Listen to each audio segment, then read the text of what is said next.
Իմ հարցը ուրիշ բանի մասին էր, իմ հարցը նրա մասին էր, թե արդյոք 1915 թվականին Օսմանյան կայսրությունում 1.5 միլիոն հայերի նկատմամբ իրականացված ցեղասպանությունը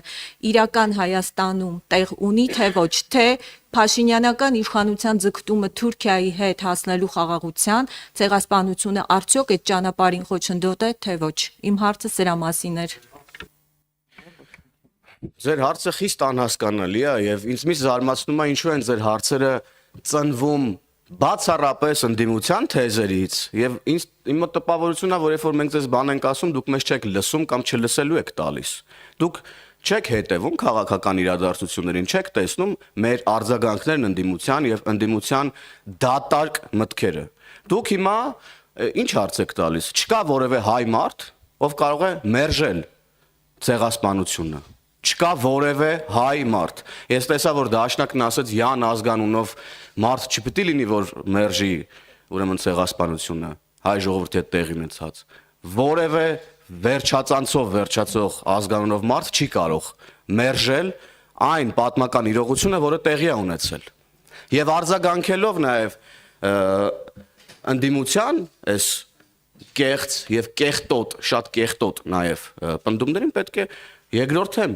գործընկերոջս բոլոր ասած փաստերը դրան հավելեմ Ձեր կողմից հիշատակված մարդիկ, որոնք փորձում են մեղադրանքներ ուղղել ուրեմն ժողովրդի կողմից ընտրված իշխանությանը հարգելիս ոչ թե Փաշինյանական իշխանությանը, այլ ժողովրդի կողմից ընտրված իշխանությանը։ Դուք լրագրող եք եւ խնդրում եմ ձեզ առանձնահատուկ մեկնաբանություններ մի դրեք ձեր հարցերի մեջ։ Ինչպես կարա լրագրողը նստի եւ ասի Փաշինյանական իշխանություն։ Դուք լրագրող եք թե ընդդիմադիր գործիչ։ Ես դա եմ ուզում հասկանալ։ Ասեք Հայաստանի Հանրապետության իշխանությունը, Հայաստանի Հանրապետության վարչապետ, Հայաստանի Հանրապետության ազգային ժողովի падգամավոր, որոնք բարձրաստիճան պաշտոններ են եւ դուք պետք է հարգալից վերաբերեք այդ պաշտոնների նկատմամբ եւ Հայաստանի Հանրապետության ժողովրդի կողմից ընտրված իշխանության նկատմամբ։ Եվ ես ավելացնեմ նաեւ ուրեմն ձեր կողմից անընդհատ հղում արվող այդ ուժերին, թե ովքեր են իրենք։ Նրանք այն ուժերն են, նախ Օսման դաշնակներն են, ինչպես գործընկերը շատ ճիշտ հիշատակեց, 1915 թվականի ցեղասպանությունից հետո դաշնակները ուրեմն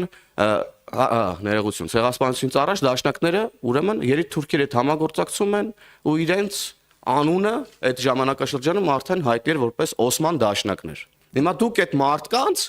Ուրեմն մեղադրանքներն եք փորձում մեզ ուղղել են մարդկանց, ովքեր որ Թուրքիայի նախագահի այցելության ժամանակ Ծիծեռնակաբերդի լույսերն էին անջատել։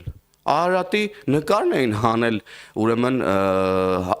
ազգային Հայաստանի ազգային հավաքականի մարզաշապիկի վրայից։ Ու դուք գալիս եք այստեղ մի իշխանության ու մորոք ուրեմն Ամերիկայի Միացյալ Նահանգները ցեղասպանությունն է ճանաչում, Ջո Բայդենը ցեղասպանություն, բառն արտաբերում, ու դուք գալիս եք մեզ փորձում եք ուղղել ընդդիմության մեղադրանքներն առայն, որ մենք փորձում ենք ինչ որ մի կերպ ցեղասպանությունը սակարկման առարկա դարձնել։ Դուք Հայ2 հեռուստաընկերությունն եք, չէ՞ ներկայացնում Ռոբերտ Քոչյանին պատկանող։ Դե էլի Ռոբերտ Քոչյանի Մայրապետյանին, լավ, սենց ասեմ։ Իրան պատկանող հերոստանգերությունում եք աշխատում։ Լավ կլինի գնաք ձեր հերոստանգերության ղեկավարությունը հարցնեք ինչու էին ուրեմն Թուրքիայի հետ հարաբերությունների կարգավորման ֆոնին փորձում նաև սեղանին դնել ցեղասպանության հարցը, որը անհերքելի փաստ է։ Մենք չենք ենթադրում ինչպես ընդդիմությունը չենք փորձում հորինել ինչպես ընդդիմությունը։ Մենք փաստեր ենք արձանագրում։ Եվ ես կոչ եմ անում լրատվամիջոցներին առհասարակ ուրեմն մոտիկ չգալ ցեղասպանության թեմային եւ դա փորձել օգտագործել որպես քաղաքական դիվիդենտներ հավաքելու գործիք։ Նույնը նաեւ կոչ եմ անում ընդդիմությանը։ Մեր արձագանքը շատ խիստ է լինելու այս թեմային, որովհետև ցեղասպանության թեման այնիշ տեղի ունեցել են ողբերգությունը, որը տեղի ունեցել հայ ժողովրդի հետ, քննարկման ենթակա չի այլևս, սակարկման ենթակա չի որևէ կերպ։ Շնորհակալ եմ։ Բայց վերադառնալով ձեր հարցին, ինչքանով տեղ ունի ցեղասպանությունը իրական Հայաստանում, առհասարակ ցեղասպանություններ իրական Հայաստանում այլևս չեն լինելու, բայց ինչ տեղ ունի 15 թվականին տեղի ունեցած ցեղասպանությունը Հայաստանում, դե այնքանով տեղ ունի, որ ցեղասպանությունը կազմակերպած քաղաքական ուժին երիտթուրքերին ինչ որ առումով նաև իշխանության բերած դաշնակցությունը քիչ առաջ ձեզ այստեղ ճեպազրույց էր տալիս։ Չմոռանաք հավանել տեսանյութը եւ բաժանորդագրվել Civic AM-ի YouTube-յան էջին։